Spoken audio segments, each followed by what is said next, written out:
ఆర్థిక సమస్యలతో బాధపడుతున్నరా? అయితే ఇలా చేయాల్సిందే.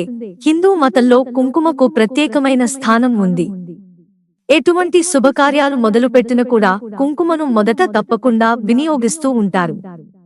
అంతేకాకుండా దేవుళ్ళ పూజలో కూడా ఈ కుంకుమను ఉపయోగిస్తూ ఉంటారు.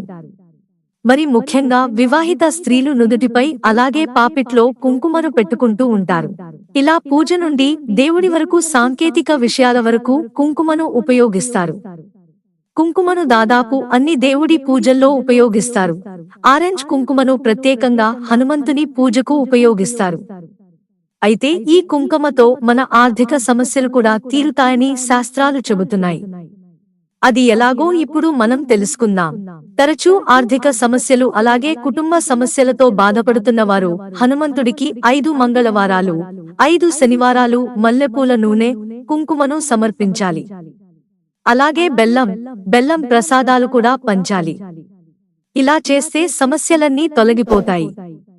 మీరు సమస్యల నుంచి గట్టెక్కవచ్చు. అదేవిధంగా మీ ఇంట్లో వాస్తు దోషం ఉంటే ప్రతిరోజు ఉదయాన్నే తలుపు తెరవాలి. ఇంట్లో ఉన్న నెగటివ్ ఎనర్జీ దూరంగా ఉండటం వల్ల ఇంట్లోకి పాజిటివ్ ఎనర్జీ ప్రవేశిస్తుంది. దీనివల్ల లక్ష్మి అనుగ్రహం మీకు లభిస్తుంది. లక్ష్మీదేవి అనుగ్రహం కోసం ఇంటి ప్రధాన ద్వారం వద్ద గడపకు కుంకుమ బొట్లు పెట్టాలి. అదేవిధంగా గుమ్మానికి ఎదురుగా గణేశు విగ్రహాన్ని ఉంచాలి.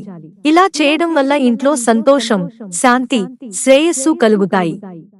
ఆర్థిక సమస్యలతో సతమతమవుతున్నవారు కొబ్బరికాయకు కుంకుమ రాసి ఎరుపు రంగు బట్టలో కట్టాలి. తర్వాత లక్ష్మీదేవిని పూజించాలి. ఈ కొబ్బరికాయను ఒక ప్రదేశంలో లేదా అరలలో ఉంచాలి. ఇలా చేయడం వల్ల ఆర్థిక స్థితి మెరుగుపడుతుంది. ఆర్థిక వ్యవస్థ వృద్ధి చెందుతుంది. మిత్రులారా, ఛానల్ సబ్స్క్రైబ్ చేసుకోవడం మర్చిపోకండి. ధన్యవాదాలు.